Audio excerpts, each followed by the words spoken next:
There's an overwhelming amount of financial advice in the news and on social media. Who do you listen to? Are they looking out for what's best for you? How do you tune out the noise? In this podcast, trusted advisors Emily Agosto, CPA, and Amanda Vaught, JD, bring their extensive education and experience to delve into all aspects of personal finance. Emily and Amanda make topics like investing, taxes, and financial planning interesting and accessible. And they provide a framework to help you think through the plethora of financial advice and news out there. Are you ready to start making the best personal financial decisions for you? Welcome to Connecting the Dollars with Propel Financial Advisors. Hi. Hello, Amanda. Hey, Emily, how are you? Doing well. How are you? I'm good.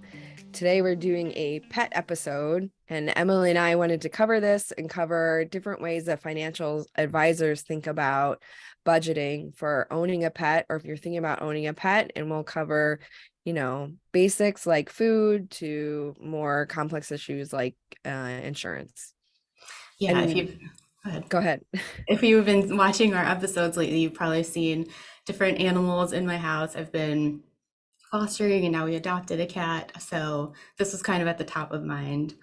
Also, I was recently asked to speak to my cousin's two senior in high school financial algebra classes, and which was really fun. It was kind of cool because they were like all interested because it's something we all have to do. And I feel like those types of things are not typically taught or talked about in high school. So side note. But I was hanging out in like one of the teachers' offices and we were all just talking about different finance things. And then it came up that we all had cats. So of course that became the topic of conversation. And also one of the teachers mentioned how she started to create a budget for all her pet care. So I thought that was kind of an interesting idea to talk about today. Yeah. And I think for people who are budgeting, I think most people don't sit down and do a budget. For those who do a budget, either just sit down and do it or in their head, they vastly underestimate the cost of owning a pet.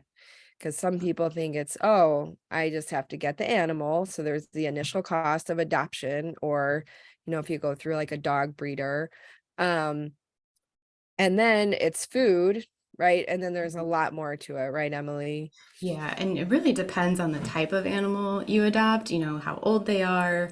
Cats and dogs have very different ways that they can have accidents, I suppose. Dogs are way more likely to eat something they shouldn't, or, get to something that can make them sick. Also, cats, if they don't really go outside, there's not a lot of extra medicines they need, things like that. So yeah, there's a lot going on here.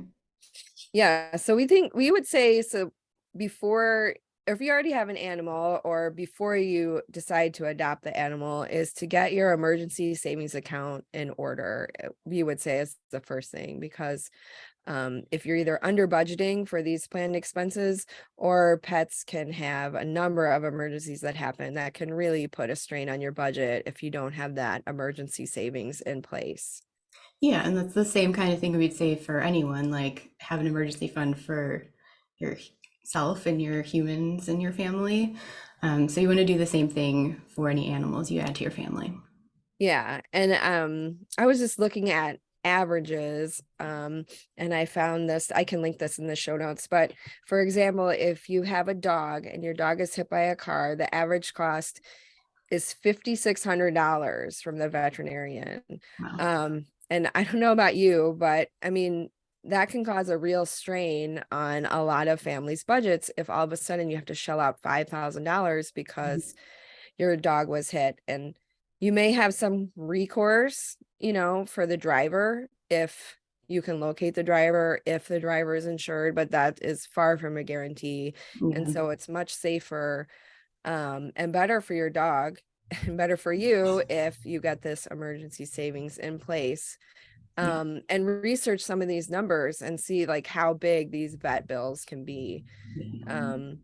because if you do get veterinarian insurance, a lot of the insurance does not cover emergencies. Right. Yeah, I've done a little bit of research on this. I've never had pet insurance for any of my pets, but it's not like, I mean, not saying that humans' medical insurance makes much sense either, but it's very different. Like you don't have like a copay or things like that. It's all reimbursement based. And like Amanda said, some don't cover accidents, some only cover accidents. So you'll have to see if it makes sense for you. In my research, I have not found that it made sense for me, but yeah, there were times definitely, especially when caring for older pets, that you're thinking, oh, maybe I should have gone down that road. So Yeah. Yeah. it's important to look into. Yeah. And sometimes I think it can make more sense for dogs than for cats who Hmm. require more regular vet visits. So it's a good idea if you don't own a dog but are thinking about getting one, talk to your friends who have dogs, talk to your neighbors that have dogs, and see what their vet bills are like, and just make sure that you're going to be able to afford those bills Hmm. when they come up, because being, that's part of being a responsible pet owner. Yeah.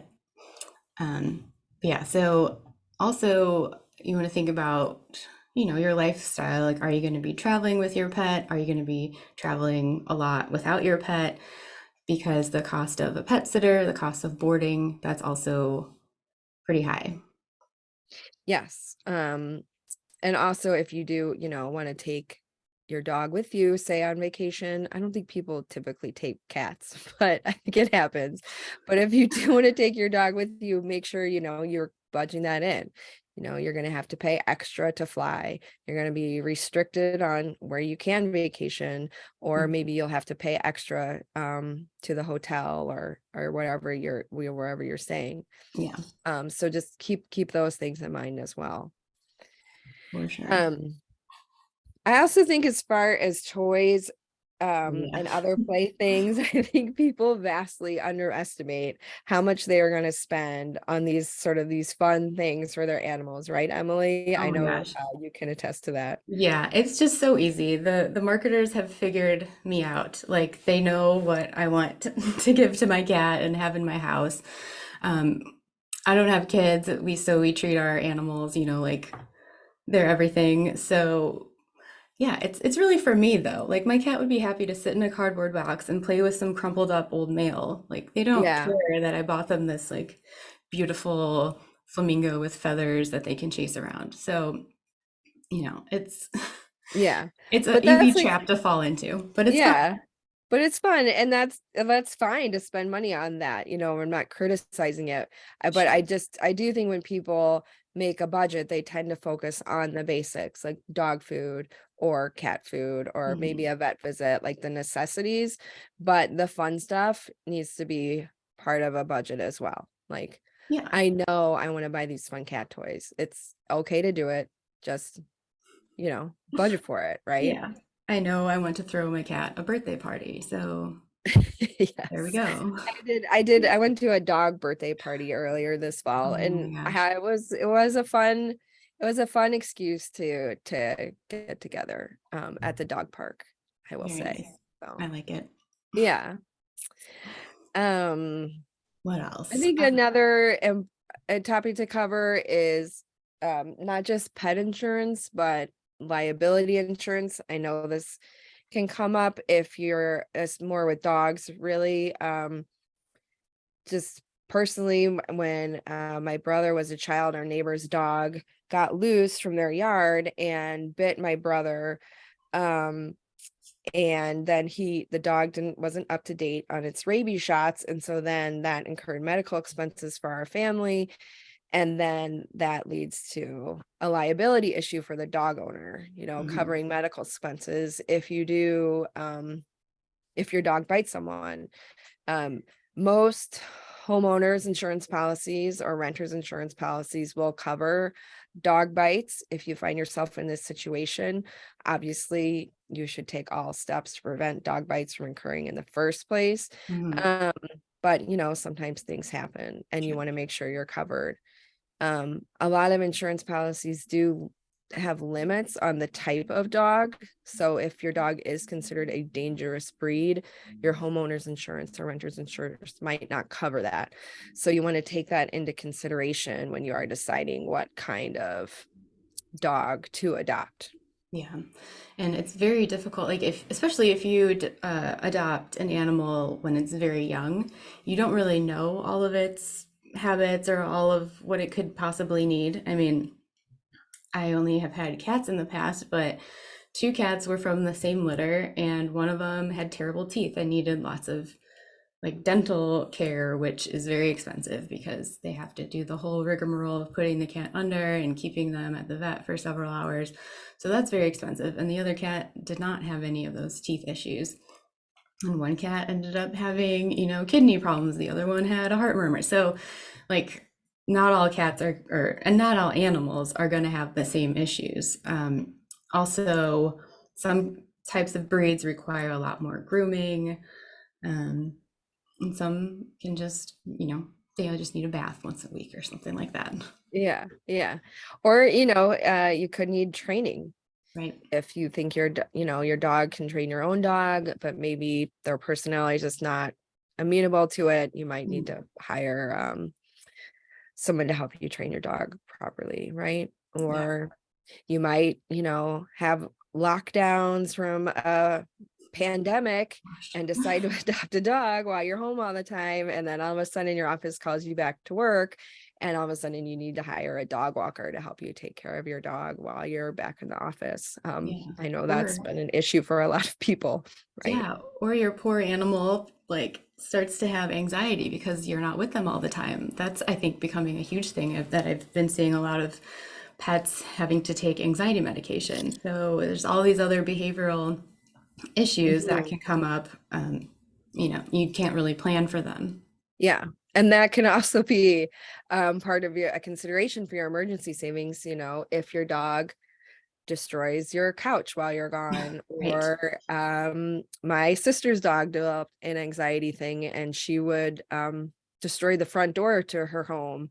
And that, it's not just the cost of anxiety medication or training, it's replacing the cost of your front door. So these things happen and come up, and probably, hopefully you love your dog or your cat or your other pet and want to provide for them as best you can. So we wanted to make sure these are some different issues we have seen come up in our personal lives and with clients.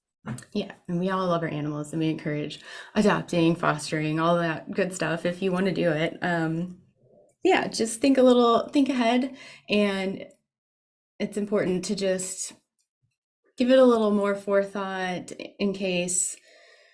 Well, I'm thinking of another friend story who a cat came to their back door and they ended up taking her in. And then within the first year, she needed like 2 different surgeries. So that was definitely not something they thought about. But at the same time, it's your animal, like you care for them, you want to do the best for them, like we've been saying. So just try to set yourself up as best as you can. As financial advisors, we can't plan for everything, but we try to help our clients be set up for all the potential issues, the potential outcomes, all the possibilities to get them to their goals. Yeah. And I can't show my cat in this video because she likes to sleep all day, but we can post some cute pictures of our pets in the show notes, right, Emily? Absolutely. Or on the website. Yeah. Yeah, we've got a few. Yes. Okay. Right. Well, that was fun. Yeah, short and sweet one. Yeah. Just to think about some extra things to add to your budget. You can find us at connectingthedollars.com.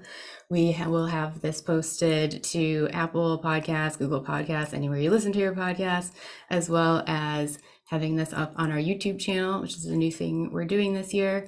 So feel free to send us the comments about what you think about this episode, or if you have any ideas for any future episodes. Yeah, and pictures of your own pets. We'd love to see. Oh my gosh. Yes, please. Yes. Okay, have a good one. Thanks. Bye. That will do it for this episode of Connecting the Dollars. Nothing discussed in this episode should be considered legal, financial, or tax advice. If you like what you heard, please subscribe for more at Apple Podcasts or wherever you get your content. When you do, please give us a rating and a review. To see the links we mentioned in our show, along with other great Propel Financial Advisors content, go to connectingthedollars.com. You can find our past episodes there and subscribe to our newsletter. And if you're still here because you have a general question, you can email us directly at info@connectingthedollars.com. Or, if you're interested in working with us, click the Schedule a Consultation button on our website. Thank you for listening.